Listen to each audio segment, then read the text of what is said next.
On continue. Ve'amar Rabbi Abba, ma yidichtiv ir ketana va'anashim yeshba. Alors ici, Shlomo HaMelech, il dit ir ketana, il y a une petite ville, ve'anashim yeshba. Alors, des fois, il faut comprendre qu'est-ce que Shlomo HaMelech, il dit. Alors, ir ketana, c'est agouf.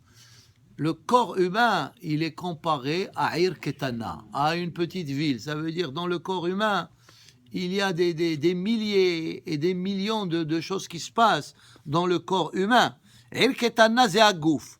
Va anashim bah me'at, et peu de gens ils sont à l'intérieur de cette ville. Elu ha'evarim, ça c'est les membres du corps humain. Ou ba'aleh melech gadol, il est venu un grand roi. Vesabavota, il a entouré cette ville. Qui c'est ce melech gadol? Ze Yetzerara.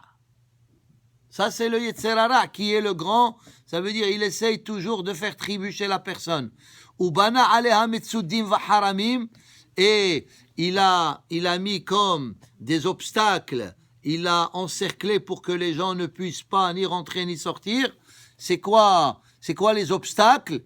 Eloha avonot. Ça, c'est les péchés que l'être humain il fait. Hein? Umatsaba ish misken vechacham, il a trouvé dans cette ville un homme pauvre, mais hacham, ze yetzeratov, c'est le yetzeratov. Le bon, comme on a dit, l'être humain, dès qu'il est né, qu'est-ce qu'il a? Il a le yetzerara. Le mauvais côté, il est né avec lui. Et le yetzeratov, à quel âge il vient? À l'âge de la bar mitzvah. Alors, ce qui fait que toujours le Yetzerara, malheureusement, il a une longueur d'avance sur le Yetzeratov de combien? De 13 ans. Ze Yetzeratov. Alors c'est ça. Umillet hu eta'ir bechokhmato. Mais le Yetzerara, il est appelé comment? Melech Gadol, un grand roi. Parce qu'il est fort le Yetzerara. Toujours le Yetzerara, il est plus fort que le Yetzeratov. Mais le Yetzeratov, comment il est appelé? Ish misken. Un homme pauvre, malheureusement, personne ne fait attention à lui. Mais il est hacham. Pourquoi il est hacham? Parce qu'il veut la bonne chose pour la personne. Alors, comment le Yetzeratov, il essaye de sauver l'être humain de la main du Yetzerara? Alors, c'est quoi la chokhma? Zut shuva ma'asim tovim. Ça veut dire, le Yetzeratov, il nous guide dans le bon chemin, le chemin de la teshuva, de se tachouver, se rapprocher de HaKadosh Baruch Hu, et ma'asim tovim, et faire des bonnes actions, Torah ou ma'asim tovim. Ça veut dire, ve'adam lo zachar et ha'isha misken, et ha'isha misken hahu. Ça veut dire, malgré que nous avons le Yetzeratov, mais personne ne fait attention au Yetzeratov. La majorité des gens, ils suivent que, qu'est-ce qu'ils suivent? Le Yetzerara. Qui va faire attention? Le Yetzeratov, il te dit, lève-toi pour la prière, c'est Shabbat. Le Yetzerara, il te dit, qu'est-ce que je vais me lever? J'ai tellement travaillé toute la semaine. Je vais aller la semaine prochaine, il va te dire. Je vais aller à Rosh Hashanah. Je vais aller à Kippour. Mais il faut prendre des forces pour combattre le Yetzerara. Si l'homme, il se laisse aller, c'est le Yetzerara. Mais pour le Yetzeratov, ça prend des efforts. Alors regardez qu'est-ce que la Gemara elle dit. Des Beshaat Yetzerara, letman de matkirle le Yetzeratov. Quand le Yetzerara il contrôle l'être humain, l'homme ne pense pas au Yetzeratov. Hein? Un grand rabbin il disait à ses élèves pour les encourager à se lever à la prière. C'était en Europe de l'Est. Il n'y avait pas les chauffages dans les maisons et dans les chambres. Alors c'était dur en hiver de se lever du lit. Alors il leur disait. Quoi? Vous savez pourquoi vous dormez? Parce que le Yetzerara, il vous dit, il fait froid, encore 10 minutes, encore un quart d'heure. Mais il leur a dit un peu ce message de la Gemara. On n'a pas le droit, d'après la Torah, d'écouter l'opinion d'une seule personne. Si deux personnes ils sont en conflit, il faut écouter les deux opinions. Alors quand le Yetzerara, il vient chez vous, il vous dit de dormir, etc., vous lui dites, ok, ça c'est votre opinion, on va demander au Yetzeratov qu'est-ce qu'il va penser. Et le Yetzeratov, qu'est-ce qu'il va dire? Il va te dire, lève-toi, le Yetzerara, il se moque de toi, tu vas voir. 5 minutes, ça va te prendre, tu as froid, et dans 5 minutes, ça y est, tu vas te laver le visage.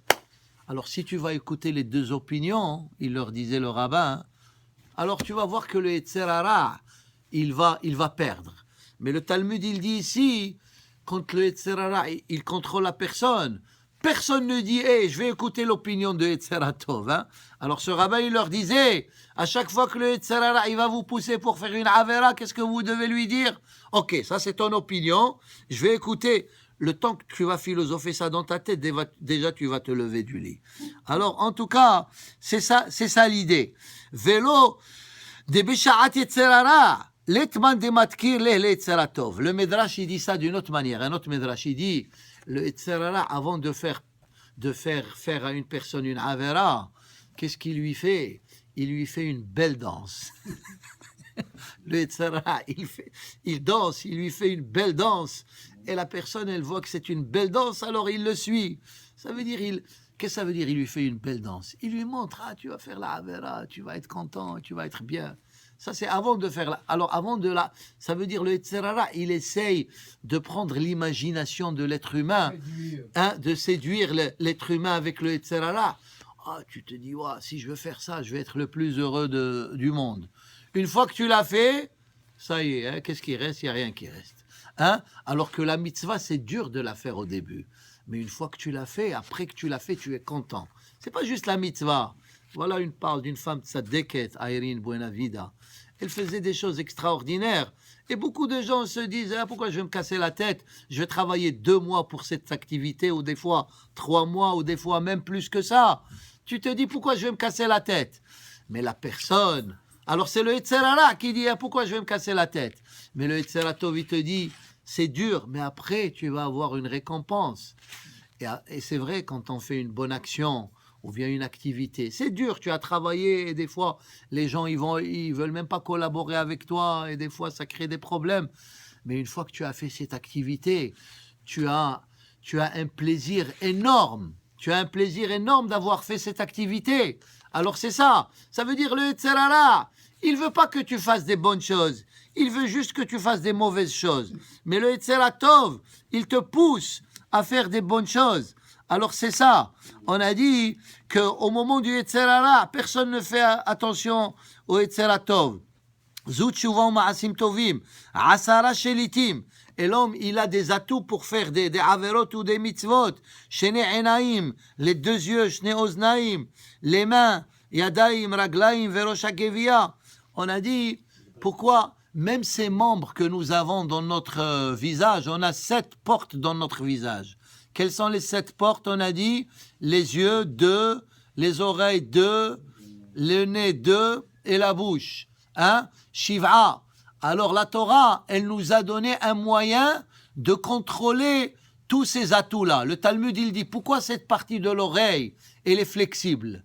Comme ça, si tu écoutes quelque chose que tu ne devrais pas écouter, la shonara, tu fais comme ça, tu dis à la personne, attends, je m'excuse, je ferme mon oreille. Ou bien le Talmud, il dit, pourquoi les doigts, ils sont faits comme ça? Comme ça, si tu écoutes quelque chose qui n'est pas bien, tu dis, attends une minute, attends. Et tu mets tes... Hachamim, ils disent, les yeux, on peut les contrôler, on peut les fermer, on peut les ouvrir. Le nez, la même chose. Et la bouche. Hachamim, ils disent, regardez, Dieu, la bouche, le plus grand problème que nous avons, c'est quoi? C'est la bouche.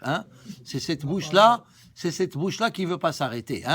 Alors, et le Talmud, il dit, cette bouche, Hachem, il lui a créé 32 garde-corps et 2 portes, et elle ne fait pas attention à elle-même.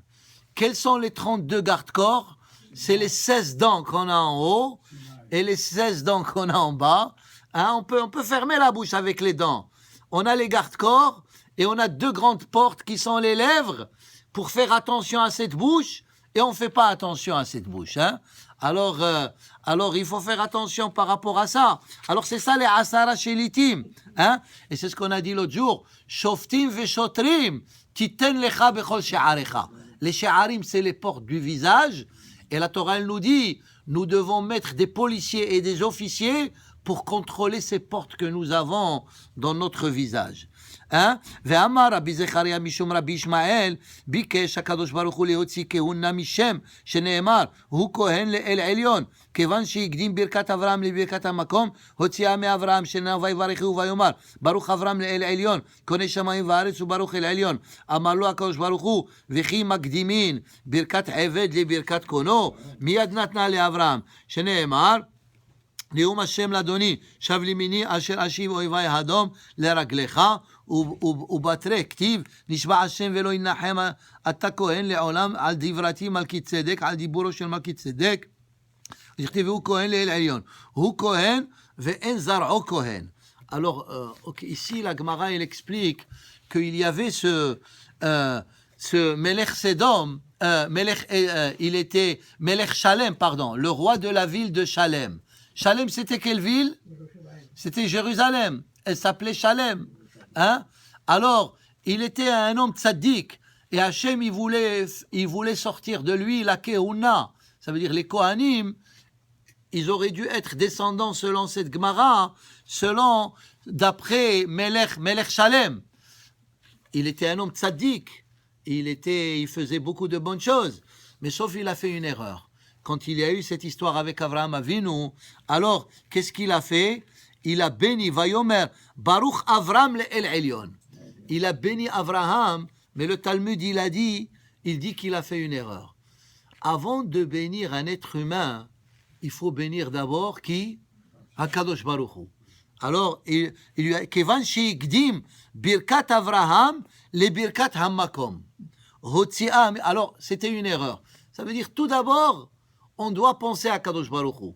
D'ailleurs, dans le rituel de notre religion, avant de faire n'importe quoi, à Kadosh Baruch Hu. Tu veux manger un fruit, Baruch Ata Hashem. Tu as fini de manger, tu fais Berkat Amazon. Tu veux boire quelque chose, tu fais une Beracha. Ça veut dire, c'est quoi Hashem? Ça veut dire, tu reconnais que c'est Kadosh Baruch Hu qui t'a donné ce que tu es en train de manger et qui t'a donné la santé pour manger tout cela. Alors, tu dois toujours, dans tes activités, reconnaître HaKadosh Baruch Hu. Ici, Melech Shalem, il a fait cette erreur, Hikdim, Birkat Avraham, le Birkat Hamakom. Et c'était ça, son erreur, comme il a dit, Vayomer Baruch Avraham el Elyon, Kone Shamayim Va'aretz. Mais Avraham Avinu, le contraire, tout ce qu'il faisait pendant toute sa vie, comme on a dit, Vaïta Eshel Biv'er Shava, Achila. On a dit Eshel, c'est des 3 lettres. Achila, Shtia, ou bien Shina, Shena, et Levaya. Non seulement il le donnait aux gens à boire et à manger, à dormir gratuitement, mais à travers ça, et même il les accompagnait. Levaya, ça veut dire quand tu accompagnes un invité, ça veut dire que tu lui fais un certain kavod. Alors, mais Avraham Avinu, toujours, quel était son message le plus important? C'est que ces invités-là, quand ils sortent de chez lui, de ces auberges, qu'ils reconnaissent qui? Ils reconnaissent HaKadosh Baruch Hu. Ça veut dire quand ils sont rentrés, ils ne croyaient pas en Hachem. Et quand ils sont sortis, ils croyaient en Hachem. C'était ça le message, comme c'est marqué, Vaïkra Beshem Hachem. Avraham Avinu, là où est-ce qu'il a été? Il a propagé le nom de HaKadosh Baruch Hu.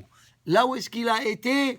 Il a converti et il a rendu des milliers et des milliers de personnes bitchouva. Et c'est pour ça que notre religion, elle commence avec Avraham Avinu. Baruch Adonai Le'olam. Amen ve Amen. Tout ça était Le'ilou Nishmat, Irène, Bat Nitzhiya, Menuhata Began Eden. Amen.